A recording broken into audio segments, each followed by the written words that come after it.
Welcome back, everyone, to Double Take, an NFL podcast streaming everywhere you get podcasts and also on YouTube. I'm your host, David, and I'm joined by my twin brother, Daniel. How's it going, man? It's going good. It's going good.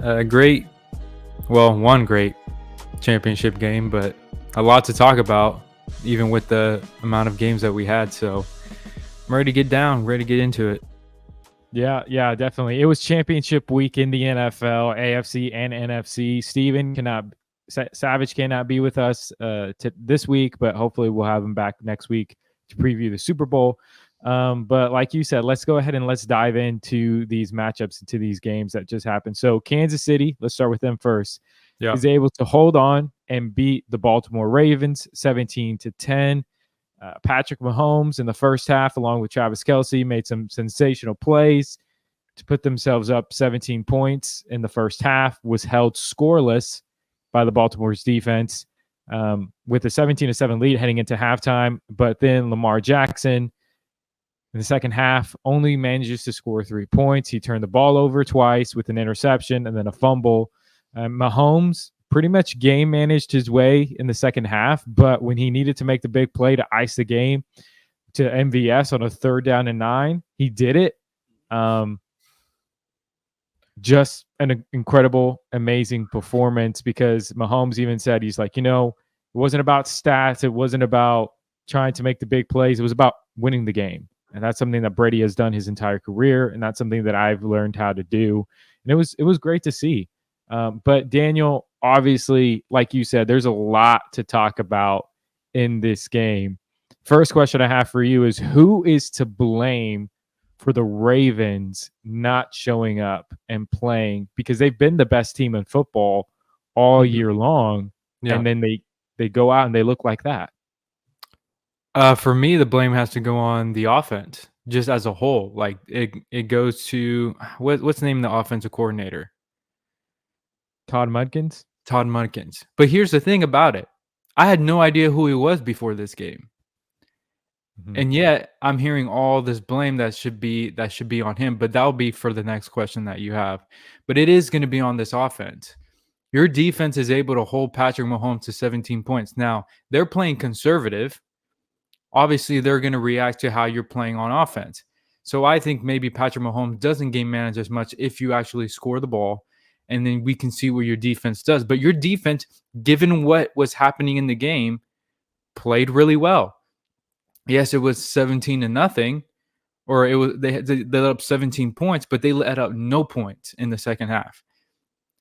That gives you an opportunity to go make plays and win the game, and you didn't do that. And we've been praising this offense on putting points on really good teams. Like, this is a team that beats every good team. And they weren't able to do that. The offense was, I don't know whose call it was to not have Lamar do what he was doing all year and why they made him into just a pocket passer for that game. I don't know whose decision that was, but it was the wrong decision. Go with what got you there. I can live with Dan Campbell coaching the way he's been coaching all year, because that's the excuse can be, well, that's how we've always been. But when you get to the biggest game of the season, where you have an opportunity to go to the Super Bowl, you go away from what got you there. It doesn't make sense to me. The game plan was just not there, and I can't blame the defense for letting Mahomes and Travis Kelce go off in the first half, because they didn't do that in the second. They gave you the opportunity to go and win the game, and you didn't capitalize on it. So for me, it's the offense as a whole. Yeah. It's hard to disagree with anything you just said. Like you said, we could talk about the defense and giving up 17 points in the first half, but they gave up 0 in the second half. Held Mahomes to 69 yards passing. Yeah, and so you can't ask for anything better than that. I think as an offense, you throw the ball 37 times, you only run it 6 times. Like, it seemed like the game plan was Lamar's going to out Mahomes. Yeah. it's as if they were listening to the criticisms that some people still have about Lamar of well, he's going to win the MVP, but he doesn't have the stats, he doesn't have the numbers of an MVP, and it's just because no one has really stood out in the regular season the way that Lamar 14-3 record did, and I'm not even sure if they went 13-3. I think they finished or 14-3. I think they went 13-4. But either way, they had the best record in the NFL. And so it seemed like they were hearing that criticism, be like, we're going to just throw the ball all over the field. And like you said, that's not what they do best. What they do best is that they run the ball. They're the best rushing attack because of Lamar and because of the running backs that they're able to put in there. And it works. And they did not do that the entire game. So I don't know if it was play calling. I've heard a lot of analysts, they're giving that blame to Lamar Jackson. And I'm like, how is that just on Lamar? Like that can't be on Lamar Jackson. That has to be on the offense coordinator, the passing game coordinator. It can't just all be on Lamar Jackson. It's not like Lamar Jackson is checking out of every run play and says, no, we're going to throw the ball. And so I put a lot of blame on Mudkins for the way he called this game. For me, the pushback for me is that you are Lamar Jackson. Right. You're about to be a 2-time MVP. You have the merit. You have the superstardom to go to your offensive coordinator and be like, hey, this isn't working. We need to run the ball. Whether it's with me or with the crew behind me, we got to switch this up because it's not working. We got to run the football.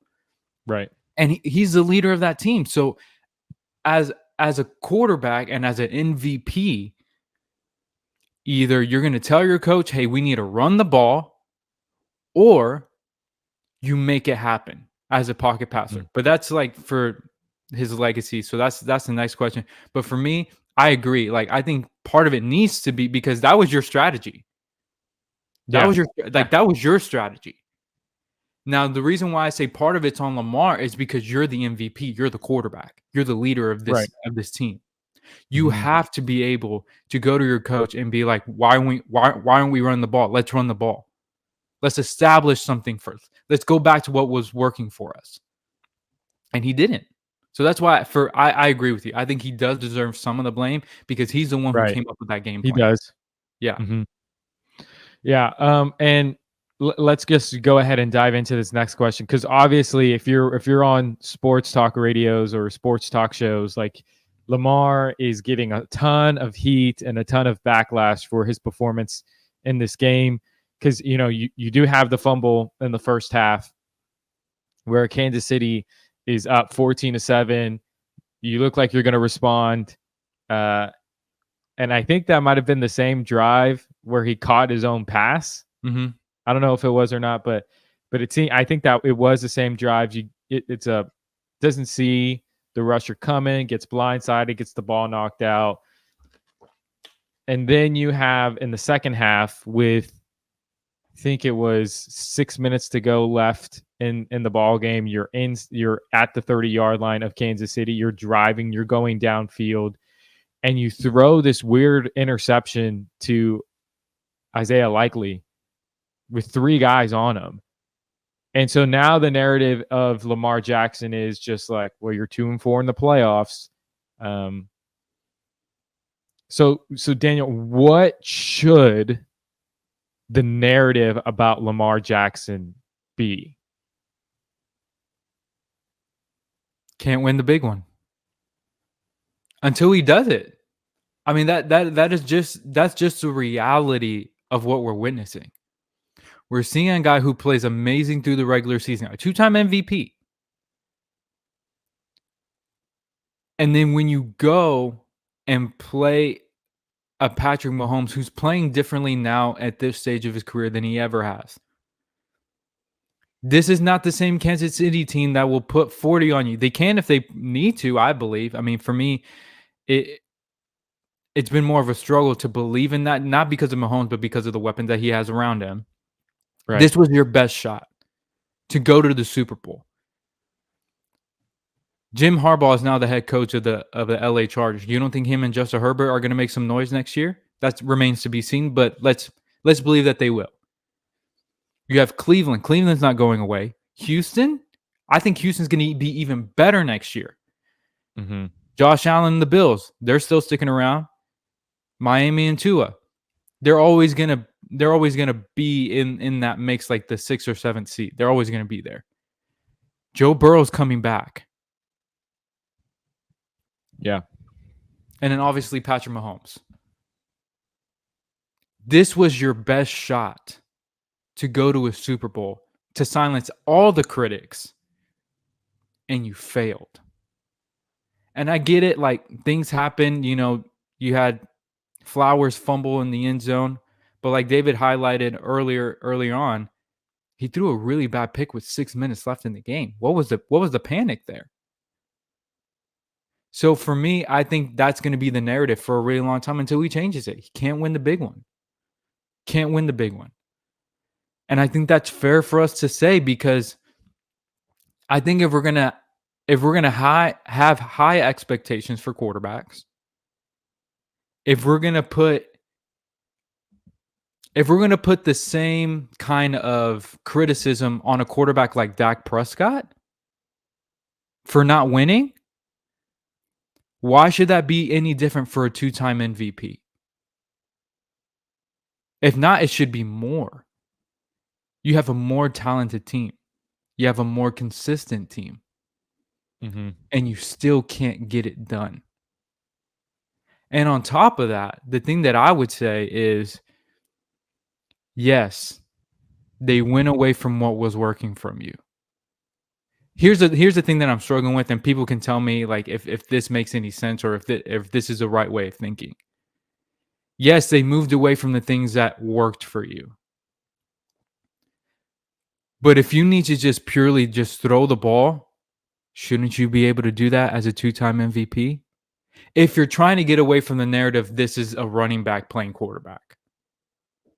I'm not saying that he is a running back playing quarterback, but you're giving more fuel to that fire by it being put on you to throw the ball, and you can't get it done. So people can tell me like, hey, is that a fair narrative to be put out there? Or is it more just like, hey, you just couldn't get it done? Because that Chiefs defense, we have to give them credit too. They are the best defense left in this playoffs. They are. They just are. And so maybe that has a lot to do with that. But I think for an MVP, a 2-time MVP, the expectations and the level in which we analyze his game needs to be higher, because he has just as many MVPs as Patrick Mahomes, right? If he wins it. He's got 2. Yeah. Mm-hmm. If this was Patrick Mahomes, wouldn't we criticize Patrick Mahomes? It's like, your defense played well. Why didn't you? So that's what I'm saying. I think that's where I'm at in terms of the criticism for Lamar. It's like, bro, you're a 2-time MVP. You have to get it done. Your defense played well.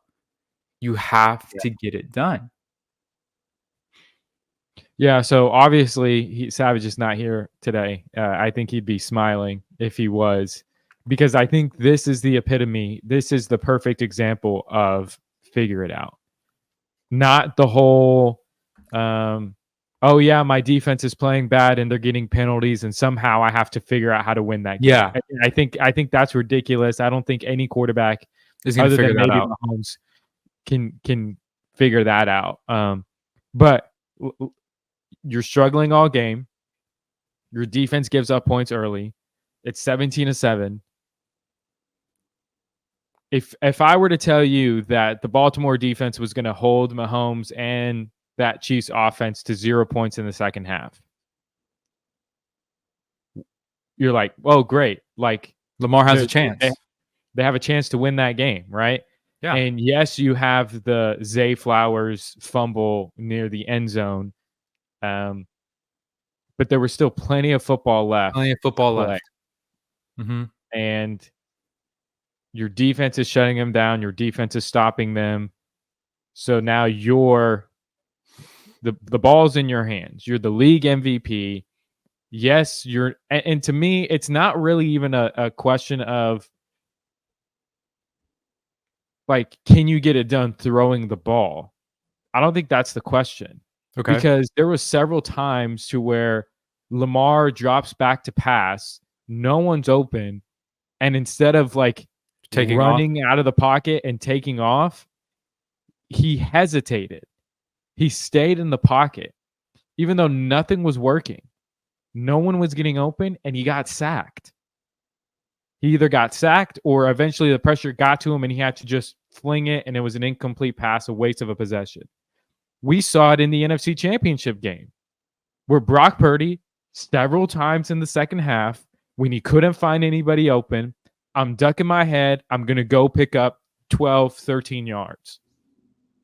You can win the football game dropping back 37 times if you escape 4 or 5 times and use your legs. And Lamar didn't do that. He stayed in the pocket and decided, I'm going to try and throw the football. And so when we're talking about these big games and these big moments, it's not about making the best throws or making the throws when they need to happen. It's making the best plays and the plays when they need to happen, regardless if it's your arm or your leg. Yeah. And Lamar didn't do that. Mm-hmm. You were given an opportunity by your defense to go and to win the football game. And you didn't do it. You didn't get it done. And like you said, if we're going to knock a quarterback like Dak Prescott in the playoffs for not doing enough to win the football game, like for me, those two situations are completely different. You have one guy who his defense, yes, they've let up points in the first half, but in the second they completely shut him down. And then with Dak Prescott, I mean, both of them played pretty terrible, and it looked to where it was almost impossible. But Dak actually showed up in the second half. Now, whether they were playing prevent or not or whatever, like if your defense makes a stop, then we can finally see like, hey, what's the deal here? But Lamar had the opportunity. And I agree with you. Yeah. Like Savage would be smiling right now because this is the one time where I agree, like Lamar should have figured it out. Not only should he have figured it out because of the situation, because, dude, you're an MVP. You have to figure it out. You're the MVP. And so, yeah, like I 100% agree. Like this is the one time where that figure it out thing makes sense because, yes, your guy fumbled, but like you said, there's plenty of time in that football game. Plenty of football left because the next drive he goes down the field and he throws an interception. Yeah. So imagine if you would have scored a touchdown on that drive or at the very least kick a field goal. And so, and again, and like I said, there were several other drives that stalled because he held on to the football, took a sack, or got hurried and didn't use his legs and just did not make a play when he could have. And so when we talk about Lamar Jackson and his legacy and what the narrative should be, I think he has the same narrative that I think every other quarterback has in the NFL. Yeah. Except for Patrick Mahomes and possibly Joe Burrow. With Joe Burrow, I'm still a little bit out on because he won the AFC Championship once, went to the Super Bowl once, hasn't gone back since then because it's hard to do. It's not easy to do. Now, we know that Joe Burrow is capable, especially because he doesn't have the team that Lamar Jackson has. So that's why I'm still willing to like put Joe Burrow in that category still. But injuries is what takes him out for me, which is why I just say Patrick Mahomes. He has the same narrative as everybody else. Yeah. I think where I'm at is, do I think Lamar is capable of doing that? Well, clearly he is. I think that if you're he has the ability and a multiple time MVP, first off, multiple MVPs mean that you're actually this wasn't a fluke. You're actually a great quarterback. And you can even look at his winning percentage and say that. Yeah. But he still has to answer the same question that everybody else in the league has to. Can you win the big game? Can you have the big moment? And the reason why I say that is because when we go to this next game, you know, the narrative on Jared Goff, I got to give it to him. He showed me something this season, but I still got question marks still. And that's okay. But I don't think I wouldn't go to the level that some analysts have gone to when talking about Lamar Jackson of, you know, he might not be that guy. He might not ever do it. Man, he's in year 6 in the league, and everyone keeps up bringing up Peyton Manning because I think that's a great example of a great quarterback who eventually got it done. It just took him long. And I get it when you're paying a quarterback that much money, the you know, it's to win now. It's to get it done now. Yeah. But it's also first year in this offense. You know? Like if this is how the offense looked in year 1, imagine in year 2 when they're healthy and they've learned. Again, this is their first AFC championship game. The only person who's on that who's on that team who understands what it's like playing in that game is John Harbaugh. And then you're across the field against a team who's been there 4 of the last 5 years in the Super Bowl and has been to 6 straight AFC championship games. Like Lamar had to get it done. No one is excusing that, but I'm not ready to like just be like, in terms of being like, yeah, he can never get it done. He just hasn't yet. Yeah. I mean, like at the end of the day, he is still a 2-time MVP. That means something. It does. That means he has the ability. It's just he's just got to get it done, and that's fair to say. He has to get it done. This was his best shot to do that so far. So far. Now we never know what's going to happen, but like how I said earlier in the beginning of this topic, it's going to get harder. It's not going to get any easier. Right. Yeah. Well, let's go. Let's move on to our next game, the NFC Championship, where San Francisco pulls out another victory coming from behind. They were down 24-7 heading into the second half. San Francisco San Francisco scores 27 unanswered points to go up 31-24. You have a couple of fourth down decisions by Dan Campbell. He goes for it on 2 separate occasions. The first time was on 4th and 2, and Josh Reynolds just dropped, I think, a great ball by Jared Goff.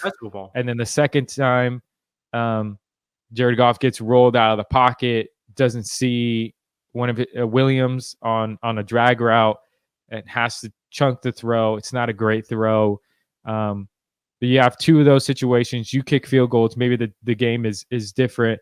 But Brock Purdy and that defense, man, they showed out in the second half. Ayuk had an insane. It was supposed to be an interception, but Ayuk stays with the ball, makes a great play. Brock Purdy, I mean, he was sensational. There's no other way you can say it but sensational. He was playing at an elite level in the second half, and was able to get the team into situations to win the football game 34-24. But Daniel, let's start with the Lions first. A lot of people are blaming Dan Campbell going for it on 4th down, and you talked about it here a little bit early, but is this loss on Dan Campbell for the collapse of this team? Who do you blame? Yeah, for me it's Dan Campbell. And the reason why it is because, yes, the drops happen, but even through it all, you had a chance to tie the game and make Brock Purdy drive the length of the field. You didn't force him to do that. So, you can live with, like I said, you can live with the 4th and 2 because like, hey, the right play was dialed up. The guy just dropped it. So like for me, I'm not questioning that decision because it would have worked. It would have worked. But in a game where you're in field goal range, you need to kick a field goal to tie the game, give the ball back to the 49ers, and then you make Brock Purdy drive the length of the field to beat you. Because I don't know how much time was left in that game. Maybe, 3 minutes or something like that? I don't know how much time was left in that game. But you're going to force him to drive the length in the field. You got 3 of your timeouts. So you have time to stop the clock if need be. But you don't even force him to do that. Like, literally what you do is you turn it over. They go right down the field, score. It's a 10-point game now. Versus if you kick the field goal, he either makes it and you make him drive the length in the field. He misses it, but you go, hey, I tried to tie the game. My kicker just missed it. You can blame the kicker then. Because Bagley did not give you a reason to doubt him yet. Well, right? Because he is. I think for his career, he's like either under 50% or 50% from 40 yards or longer. Right. Like he had a pretty low percentage. But even then, for me, yards. Put it in his hands. Let him be the reason, not you. Like, I'll take you behind the scenes into the room. I was watching with Steven and with Connor. And literally when at first the offense was staying on the field, I looked at both of them and like, wouldn't you kick here? And both of them were like, yes. And these were two guys who wanted San Francisco to lose because of Abe, obviously. And they were just disgusted. They were disgusted because, like, if you don't make it, you give them an opportunity to extend their lead to where you can't even get it anymore. For me, that was, I can live with the drop passes if you just make that kick and force him to drive down the length of the field. I can live with the other things. But that was the deciding factor of the game. The fact that he decided to go for it rather than to kick it. So for me, it's got to be on Dan Campbell. Yeah, absolutely. I think there was several things that happened in that game. You go for it on 4th and 2. Reynolds drops it. Okay. Gibbs goes the wrong way, fumbles the ball. Okay. You have your cornerback who has a for sure interception, hits it off his helmet. IU catches it. Big play. But you go for it again, like you said, in order to tie the game.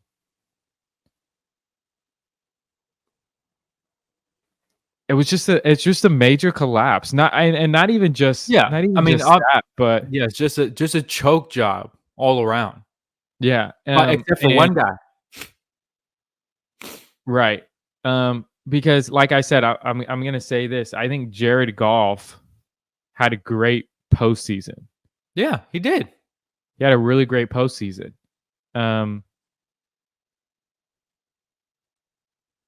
It's been his only great postseason. But I'll take it, Yeah, you have to. And I feel bad for him because I think we're always talking about these quarterbacks who don't show up, who don't who in these big games don't play well. And I thought Jared Goff played well. Yeah, he did. I think he played well enough to win the game. He did. And Dan Campbell, I don't think just from a offensive standpoint, but I think from a coaching standpoint, they were rattled. They came unglued, and you have to blame the coach for that. You can't blow a 24-7 lead as a head coach and not get blamed for this. Yes, players fail to do their jobs, but you also have to make the best calls for your team. And I don't think he did that. And again, this is a team that hasn't been anywhere. Right. Yeah. So, like, for me, I'm gonna expect a little bit of that. Like, Jahmyr Gibbs is a rookie. Eventually, he was gonna make a rookie mistake. It's unfortunate that it came in the NFC Championship game, but Right. that's what you expect from a rookie. And again, it's not like these dropped interceptions haven't happened before. If Tart doesn't drop that ball against the Rams, the 49ers go back to another Super Bowl. Right. So things like that happen. They do. But even with all of that, you still had a chance to win the game, and your coaching decision was the reason why you didn't, despite all those things. So Right. that's why, like, that's for me, that's coaching. Yeah. Yeah. And so, but I do expect Detroit, they're going to learn from this. They're going to be great next year. I don't think Detroit fans should be concerned like, oh, this is our only chance to like one get to a Super Bowl or to like win another playoff game. It's a consistent. I think Dan Campbell has still proven that he's a great coach. Mm-hmm. He got his team to an NFC Championship game. Yeah. And they were I think on the thing verge for of them is winning. he They were just needs to 30 learn minutes how to away. make the thing is he's just got to learn to think as a coach, not as a player. Yeah. He's got to change that mentality heading into what year 4 for him. Mm-hmm. So I agree. You have the offensive line still in check. That defensive line is amazing.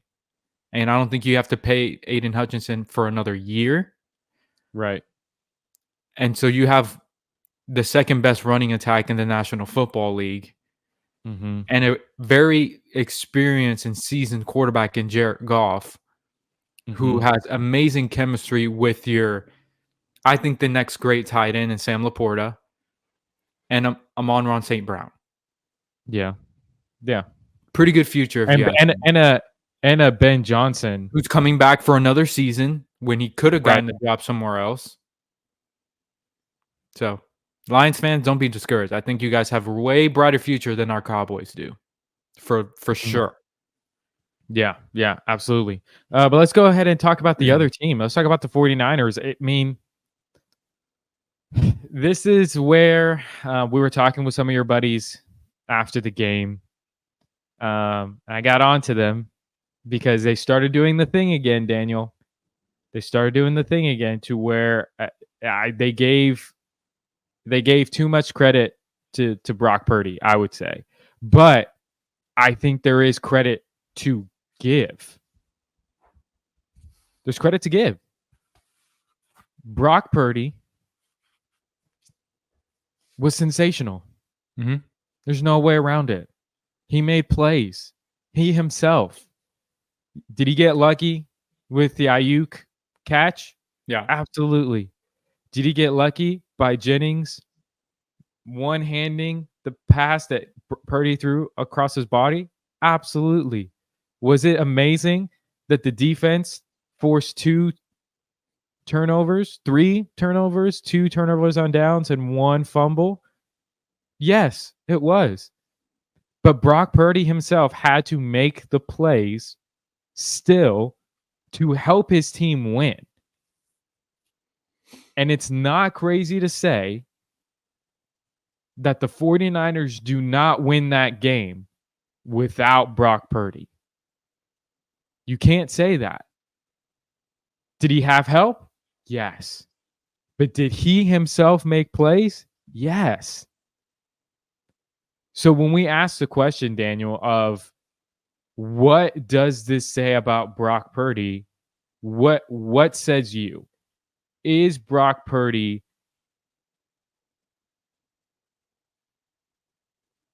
like, what is Brock Purdy? I guess that's my question. He's what I said that he could be. I said in this season, this day and age, where he is in his career right now, he's a 1981 Joe Montana. That's who he is. Is he an elite quarterback yet? I say no. But he is astronomically better than Jimmy G. Jimmy G doesn't do what Brock did in Green Bay, and he certainly doesn't do what Brock Purdy did this Sunday. He doesn't do it. And so for me, I like we were talking about it yesterday about like, Nick Wright says that he's 12 or 15 to 18. I think that's still too low. And at this point, that's hating at this point. I think for me, he's around 12 to 15. That's where I have him right now. Because like at the same time, like, yes, you do have to take into account the team that he has, the coach that he has. But at the end of the day, I think we get caught up in the would he be good on any other team? What I'm going to do from now on is I'm not going to answer those irrelevant questions. I'm going to ask the questions that I believe are relevant to whatever player that we're talking about in the situation that he's in. As a 49ers quarterback, can he take this team and win a Super Bowl? I believe, yes, he can. For me, the difference between a good quarterback and a quarterback that you want to have on your team above all others, regardless of talent, because I think any quarterback can be talented. But when you're down 17, you throw an interception in the first half. It seems like your defense is gonna be letting the turnstiles go all game long. Do you still have the mental toughness to put that all away and come out and play great football and make the plays that you need to do to win the game? As a 23-year-old, being down 17, where you're not playing very well, and you have the toughness to turn it around, that's a question that he's answered that some of these quarterbacks that we're talking about haven't answered. Lamar had the opportunity to answer that same question. That's right. He did. And he didn't. And Brock did. But like you were saying, does that mean I'm going to give Brock Purdy all of the credit? No, I'm not. I'm going to give him his due credit because he deserves it. But the defense, I'm not going to say the defense made the play. I'm not even going to say they even made the plays to win the game. Because there was a drop and then a third down drop that had nothing to do with them. Had nothing to do with them. They left those guys open. The fumble, I'm going to give them credit for. Yeah. Even the rushing attack. They were still able to run the football. They just stopped doing it. They just stopped. So for me, like, yes, the defense made some plays. And I think that's probably where Steven and Abe are looking at and saying like, hey, yeah, the defense made one play, but the Lions beat themselves. Sure. Because of those drops. They got one fumble, which is great because they needed to have it. I still believe, though, like in the grander scheme of like Brock Purdy, the narrative on him isn't going to change. Because it's hard to look at that game, watch it in its entirety, and not at least recognize like they should have lost that game, despite what Brock Purdy did. Like they still should have lost. And I think that's what people are going to cling on to is like, man, you should have lost that game. You had no business winning that game. That's where I believe, like, I don't think anyone's opinion is going to change with what he did. Other than, like, hey, with the opportunity that he was given, he made the plays to win the game.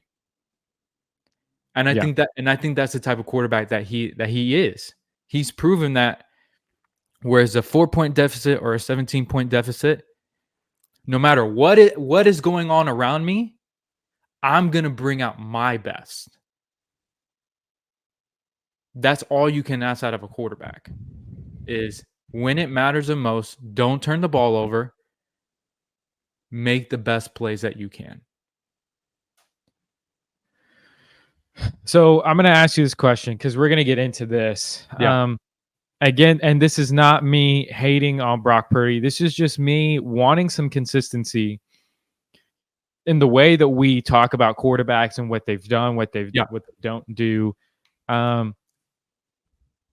So the 49ers were down 24-7.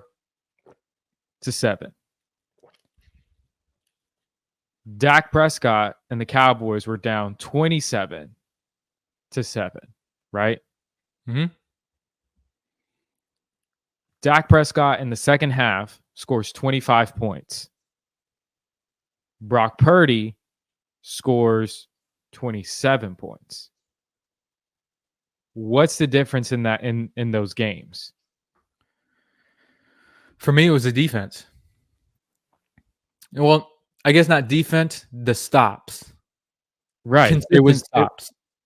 And like you said, you kept using the word opportunities, right? Yeah.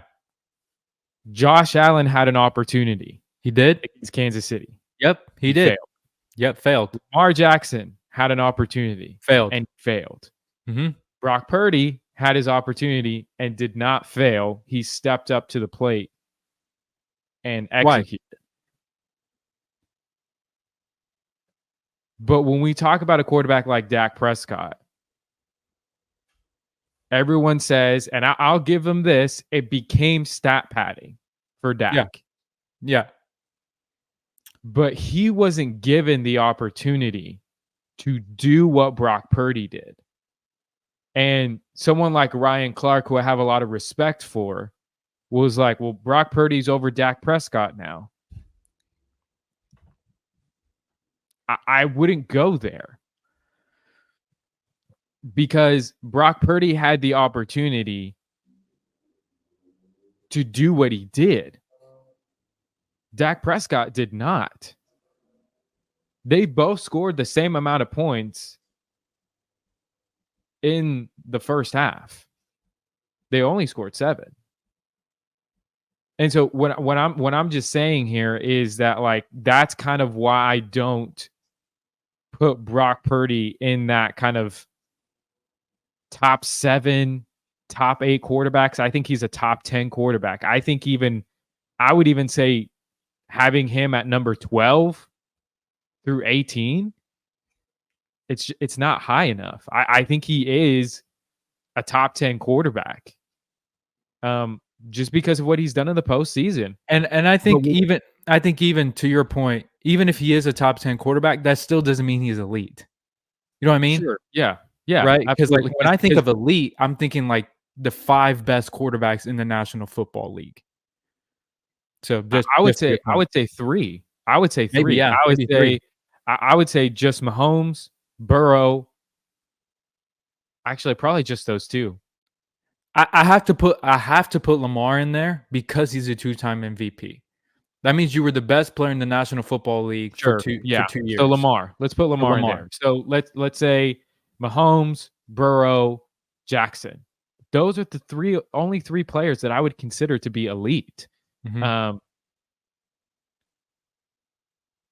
The thing about Brock Purdy still, and people will give me this argument of like, Brock Purdy is a great quarterback who realistically isn't elevating the talent on his team, but he is outperforming where he got drafted as Mr. Relevant. Mm-hmm. I think eventually he has the potential to elevate his team. Yeah, he's just not there yet. Yeah, he just hasn't done it yet, and it's okay to say that. And if people want to bring up, well,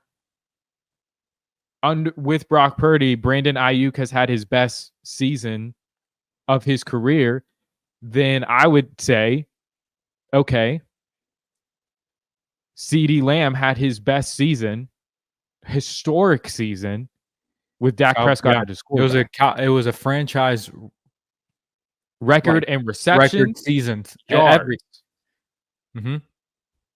So again, I'm just asking for consistency when we talk about these quarterbacks. But here's what I will say to that, though.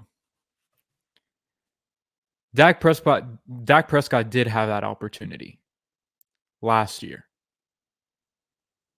Fair. he had the opportunity last year to do what Brock Purdy just did. Well, They lost 12 to 19, mm-hmm. and we came out here the next day and said that was on Dak Prescott. Mm-hmm. Not to say that every playoff loss that he ever played was his fault, because I think the Rams playoff loss were they going to win that game? No, they were not going to win that game based on how the defense was just letting them run all over them. I think almost 300 yards rushing. I don't think he was ever going to win that game. But I think last year is a moment where you can point to where the defense did show up and play pretty well. They kept him in the football game. Yeah. And Dak didn't execute. Now, is he a different quarterback now than he was last year? I say yes, he is. For sure. But I think we still have to count that on his resume. That's still recent enough to where that's what people are going to go to. And that's why people aren't going to give Dak any slack for that, because he was in that position last year and he didn't execute. Versus Brock Purdy against Green Bay and against the Lions. These were his first two opportunities to prove to people that he could, in the moment that he needed to play well and make plays, that he could do that. Yeah. And he did. Now, I think because with these two guys, there's always going to be a pushback. And I think the pushback for Brock Purdy was like, bro, you got some lucky breaks. That's what's going to deter people from giving him more credit than what people are giving him. I think you're right. 49ers fans want him to get this overwhelmingly like man, it was all Brock Purdy, and his teammates were doing the same thing, but like that's their guy. They're going to ride for their guy. Mm-hmm. But I think it's also not. Is it fair to Brock Purdy to say this? No, it's not. But like that's just the reality. Like, bro, there's some luck involved here. That's fair to say too. Yeah, but I think that he did what he needed to do in the second half. He did. Yeah. Yeah. I mean, so yeah, I think I do agree with you about the divisional game last season for Dak. I mean, you didn't have Tony Pollard. You have Ezekiel Elliott averaging 2.5 yards a carry. Mm-hmm. But at the same time, there were moments that we looked at and we just say, Dak, if you make that throw, it's a different ball game. So yeah, I'll give you that. I think, but this gets us to me, the biggest difference between Dak and Brock Purdy, and what people don't want to hear, or not even Dak and Brock Purdy, but let's take somebody like Brock Purdy and Justin Herbert, right? Mm-hmm. Like, Brock Purdy has Kyle Shanahan. He has this elite team. Justin Herbert had Brandon Staley. And I think he's had like 3 different offense coordinators now. Something like that. Because Kellen Moore's now gone. So he's going to have another new one. He has another head coach. Development for me as a quarterback is everything. All great quarterbacks need it. And so when we're looking at like that's why I think 49ers fans, they don't realize all the blessings that they have. Like they're looking at Brock Purdy and they're saying, yeah, he's everything. Like he's better than this guy. Well, he also has Christian McCaffrey, Deebo Samuel, George Kittle, Trent Williams, Brandon Ayuk, Kyle Shanahan, Fred Warner, this defense. Like, he has all of those things. And so I think the reason why people, like, I think maybe why Savage and Nick Wright have him at 15 to 18, and you have him 12 to 18, and me right around the top 10 area. I think it's because, and this is where I'm hoping I fix this, because I think how this was said before is not accurate, nor is it fair to Brock Purdy. But the reality is that you can put other quarterbacks in this situation, and it wouldn't look the same. I think that's completely unfair to Brock Purdy because Brock Purdy has been extremely efficient in this offense. I mean, in the top 5 in all efficiency categories. Mm-hmm. But what you can say is that you can put a lot of quarterbacks in this system and they win. It won't look the same. Yeah. It won't look the same. But Kyle Shanahan will know, okay, this is what works for this quarterback, so we're going to do a lot more of this, and you'll be able to win football games that way. I think that's why Brock Purdy isn't in that elite status yet. That's why we can't say Brock Purdy that's the difference. Carrying this football team. It's the fact that you can put other quarterbacks on this team and win football games. You can make it to the Super Bowl. I mean, you made it to the Super Bowl with Jimmy G. And so, but it's still like, and it sounds like it's a knock, but it's not. It's just reality. Brock Purdy is good to great quarterback, but he's not elite yet. Yeah, no, I agree. I think for me, I know we're not previewing the Super Bowl right now. Mm-hmm. Even with the all-pros that the 49ers have on defense, they're not better than the Kansas City Chiefs defense. They're not. They're not playing consistently. They're not playing even well right now. They're not playing well.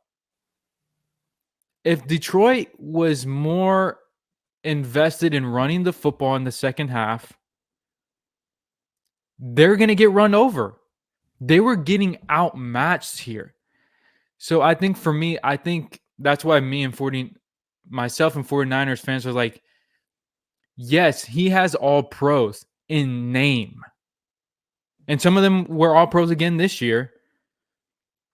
But in the postseason, this stretch of the postseason at least, they weren't playing like all pros. Mm-hmm. They haven't been playing that way. They've been underperforming. Mm-hmm.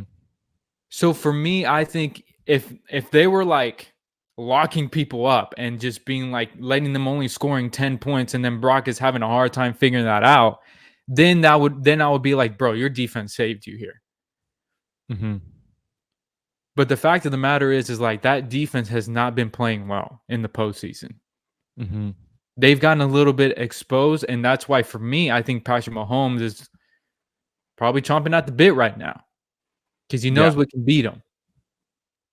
Yeah. And so for me, I think that's my only pushback is that, yes, he has all these all pros, but defensively, yes, they're playing a great regular season, but even in the middle of the season, they made a change from Steve Wicks going from the booth to come down on the field because they were struggling.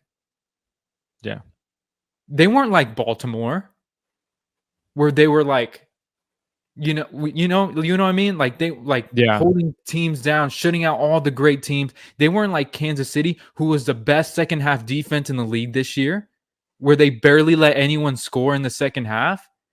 Mm-hmm. Yes, they have all the all pros, but they weren't playing that way all year long. Yeah. And so I think so for quarterbacks who are coming in the system, when everything's going right, yes, at this team's very best, I'm not going to say any quarterback, but most quarterbacks that we talk about could come into this system and win games, yes. But it's when everything is going down where you have to make plays to win the game. Can you do it? Brock's proven that he can.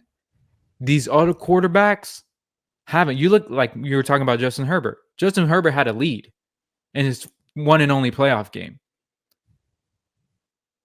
And if we give Kyle Shanahan some flack for losing a lead, shouldn't we give Justin Herbert some blame here too? No, I mean, make the same comparison. Kyle Shanahan gets the blame, then Brandon Staley gets the blame. Isn't he a defensive coordinator though? That's what I'm saying. He gave up the lead. Yes, but he gave up the lead as well. But I'm saying you got 20 something points in the first half. Yeah. Why the switch up? Yeah. Why not that consistent play throughout the game? I mean, we did the same thing with Matt Ryan. Matt Ryan was the MVP. Mm-hmm. And he took a sack. Okay, but here's what I'm saying though. But with that logic, doesn't that mean that Jared Goff gets the blame too? Like, and we were just talking about he was good enough to win that game. Yeah. But there's some things that didn't happen in his favor. Obviously, we have to go back and watch. I think this is more nuanced than what we have time for. So yeah, you're right. But I'm saying like let's not go to Justin Herbert because I don't remember that game well enough to know if it was actually his fault for losing the game. I mean, obviously he has some culpability. Yeah, but ultimately it's the coach. Yeah, and I guess the point that I'm trying to make too is like, even if your coach is giving up the lead, are you able to even turn around like, hey, we're not playing that well in the second half, but can we do just enough to win this game? Again, we would have to go back and watch it for sure. But that's the point that I'm trying to make, that the mental toughness of adversity, can you be mentally tough and push through those moments? Yeah. Brock has proven it. Other quarterbacks haven't yet. Yeah, I think you're right. This is more of a nuanced conversation because to me, you'll never know. Yeah, we'll never know. But the reason why I say that is because, like, you say that, like, hey, Lamar, you got to go and you got to tell, you know, I feel like Jared Goff also has that ability. I mean, here's what I would say about Jared Goff. Because they only ran the ball 9 times in the second half, and they had 148 rushing yards in the first half. Well, here's what I would say to that. They were driving down the field, and they dropped a 4th down conversion. Yeah. The consensus in the room for us was that if they convert that, they're going to score at least a field goal, because you can run the ball after that. And then also there was another drive that ended. He threw a great pass on 3rd down. They dropped it, so they had to either kick a field goal or punt the ball away. Like, you can look at instances in this game for Jared Goff and be like, he made the throws. They just didn't catch them. So I think with those completions, I think Detroit wins the game. So I can't look at Justin Herbert and Jared Goff through the same lens. One, without not knowing how Justin Herbert's game or second half ended, but I know how Jared Goff's did, and it came with his team dropping the football and fumbling the ball because they went the wrong way. Not Jared, they went the wrong way. Yeah. So that's why I don't think that the comparison works without knowing what Justin Herbert. And so maybe I'll go watch it the second half and just see. Because maybe that'll this is a more nuanced conversation than we have time for. Yeah, because, I do think it's fair to say, and unfortunately, that's the unfortunate thing for Brock. People can easily look at other quarterbacks within this system; they can still do the same things that he can. Yeah, that's unfortunate, but it's true. It is unfortunate, but here's the thing that we also can't forget to do. Just because another quarterback can do it in this system, doesn't mean that we should knock Brock Purdy and not give him his flowers for doing it. I mean, because Brock, what was said about Brock heading into the season, and I would even say for the majority of the regular season, is Brock Purdy's along for the ride. Like, Brock Purdy is getting carried by this team. Yeah. You put him in a situation to win the game. Can he do it?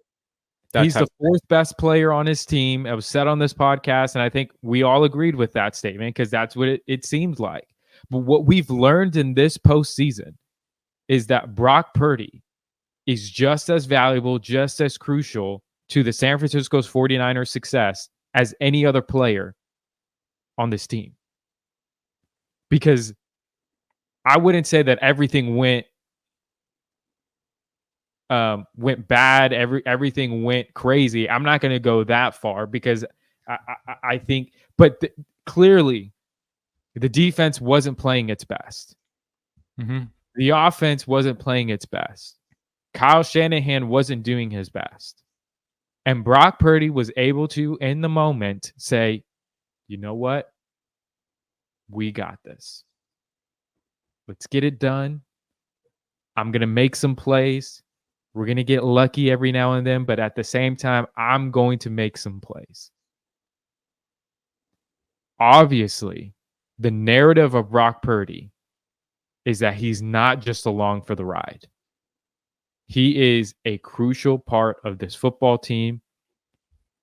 And I think especially against the Kansas City Chiefs, Brock Purdy's going to have to show up and do his thing. And if he does that, and if he gets it done against this Kansas City Chiefs defense, they're good, man. It has to change about Brock Purdy. It has to. Because the narrative can no longer be any other quarterback can step in and do and win. It's the fact that Brock Purdy has stepped into the system and he's won. He's part of the reason.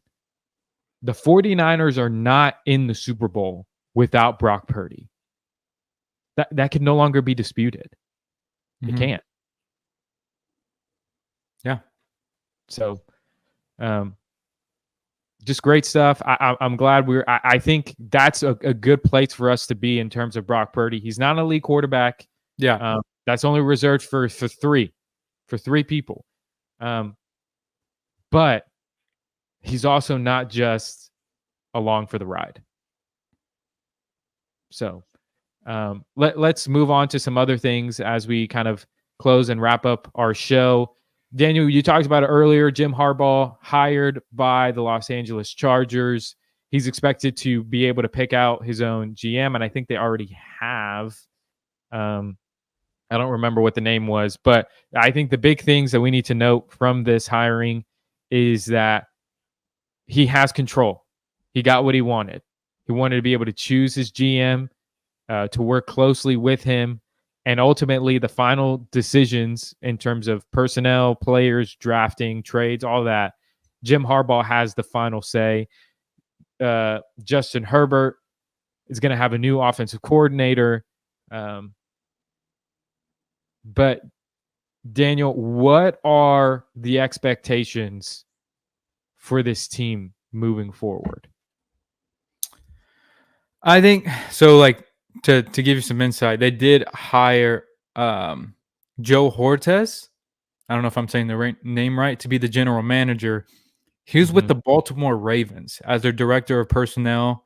Player personnel, for the past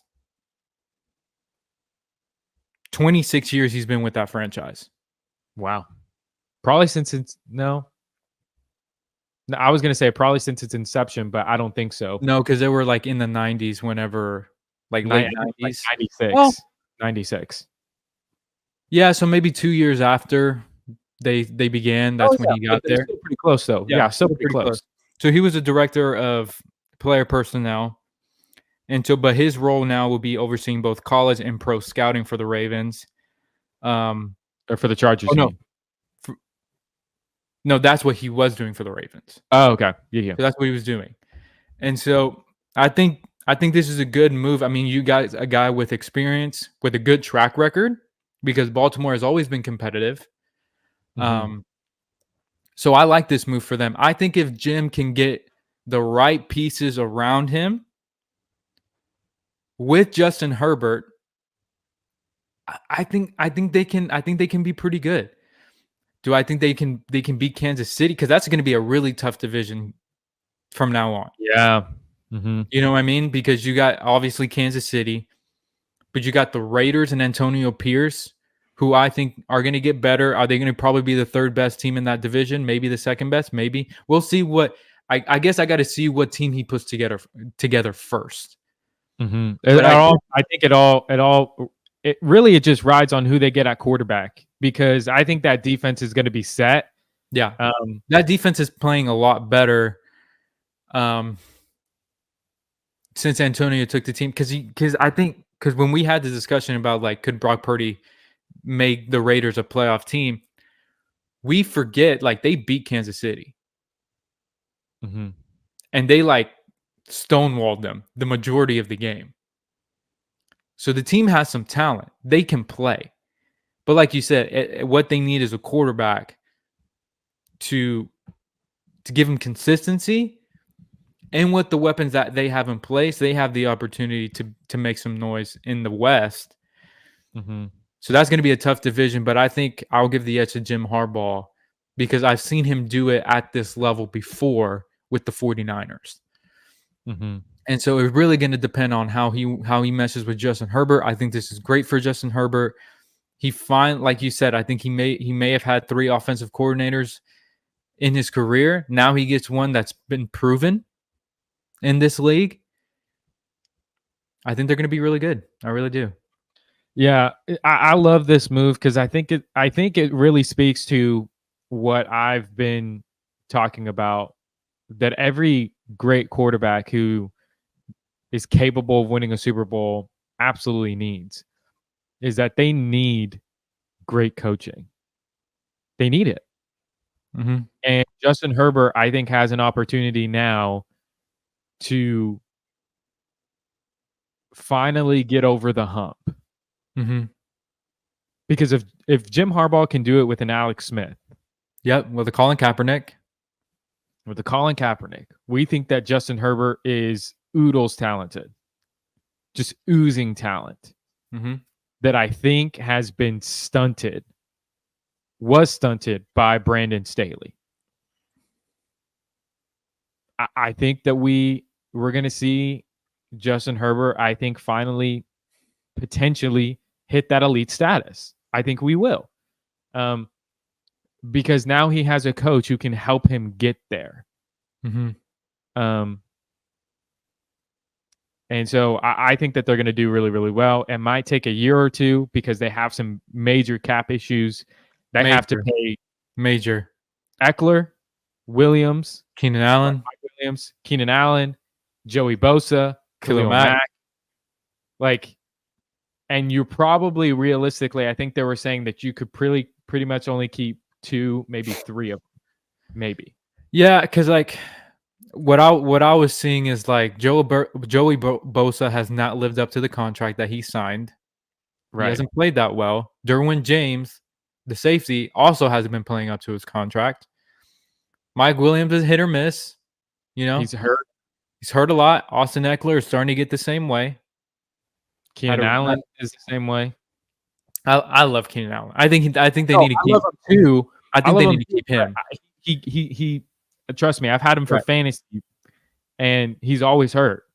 Yeah, and so for me, if I'm going to keep 2 guys, it would be Keenan Allen and Khalil Mack, because I think Khalil Mack still has a couple of years left to where I think he can still be really good. Those are the 2 I would say. If I'm trying to trade the other guys to get either picks or to save my cap. Mm-hmm.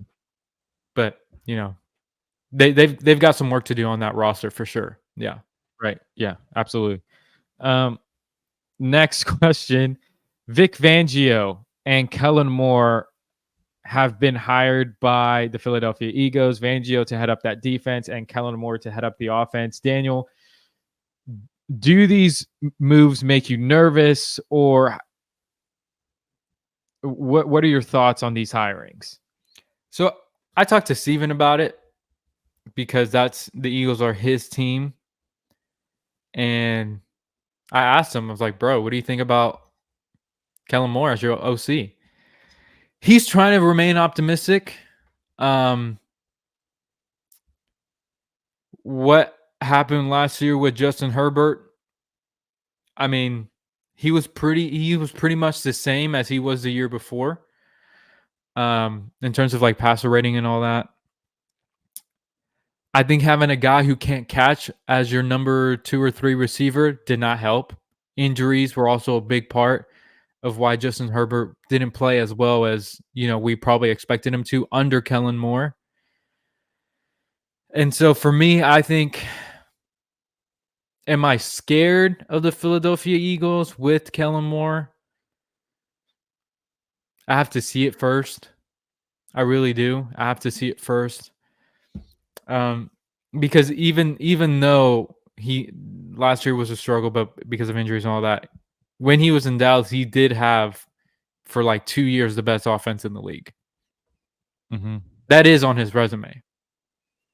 Now, when you get to the postseason, is that going to be different? Maybe. But I think what was out there, realistically, who could they get? I think Kellen Moore was probably the best guy that they could grab based on his resume. So, am I scared? Time will tell. For me, right, if I'm telling you my gut feeling right now, I'm going to say no, I'm not. Same thing with Vic Fangio as well. Like, he's also a hit and miss DC. So, and then also like what, Savage has been saying about the Eagles, like they're getting older. They have to do a complete reload on that defense because, like, I don't know if it was James Bradbury, but a guy who came back, like, he did not have his best season last year. I think it was Bradbury came back, didn't have his best. They got Kevin Byard from and he Tennessee, didn't work out. He didn't. Darius Leonard didn't work out. Fletcher Darius Cox Slay is getting older. was in and out of the lineup. Like, Fletcher Cox is getting older. So, I don't know right now, man. I do not know.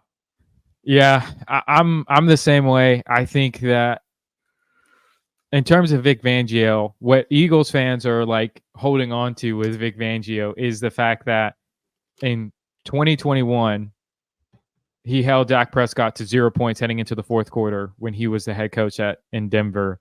And he said, "Oh, I have the blueprint on Dak Prescott." And then they'll look at this year when he was the DC at Miami and be like, "We held Dak Prescott to 23 points." My thing is, Philadelphia Eagles fans, is that you're missing some details with that game. Hunter Lipke fumbled the ball at the 1. You had a rookie left tackle who blocked the wrong person 2 times. And Dak still almost beat you. So wasn't there also like Hendershot or Schoonmaker? They were short of the goal line too. Was it Pollard that game? Pollard was short of the goal line. That's right. And then that's when Limke fumbled. Gotcha. So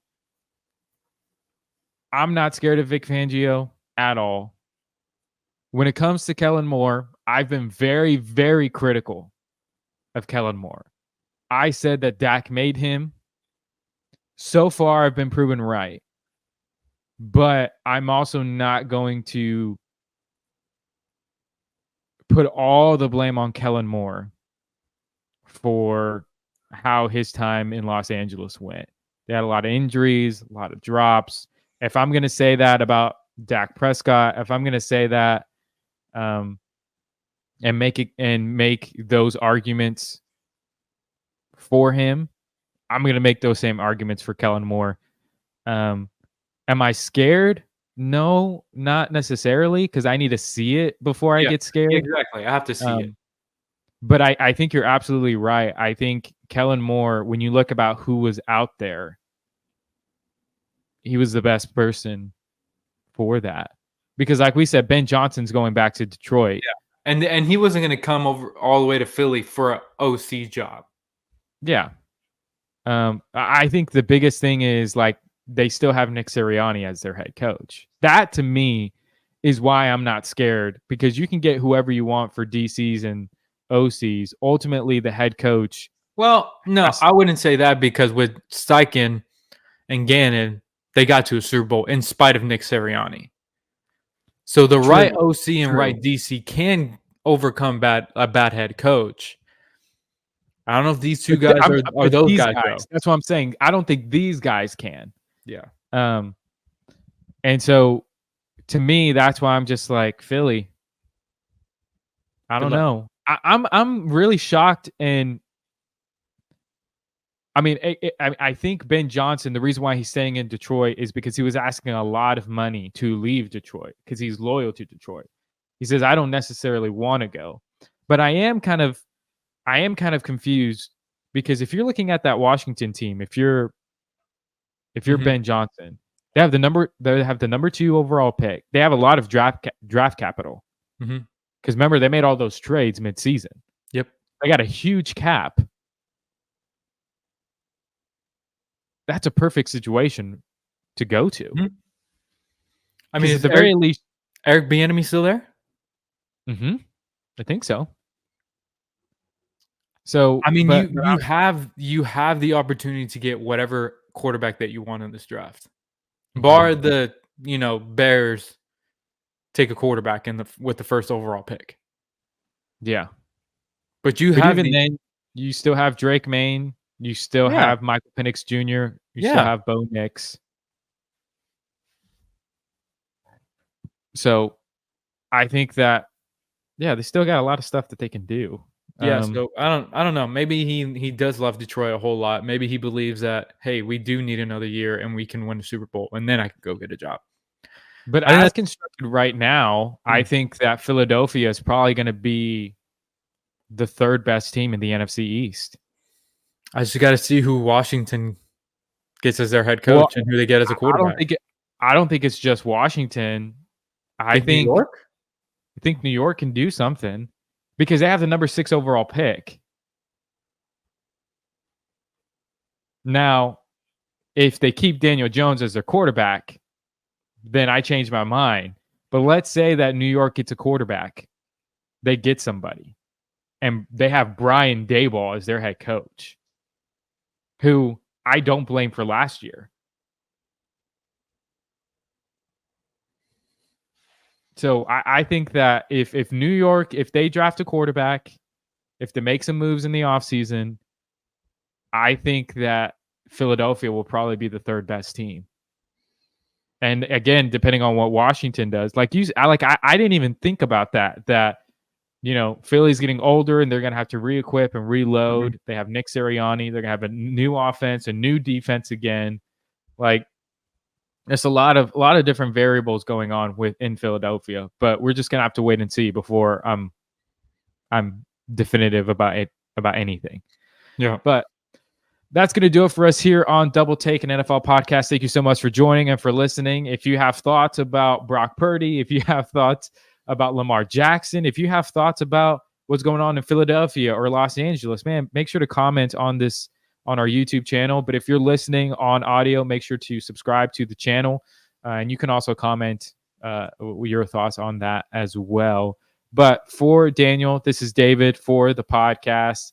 Have a great week. No football this week. We'll focus on the Pro Bowl this week. But until next time, God bless.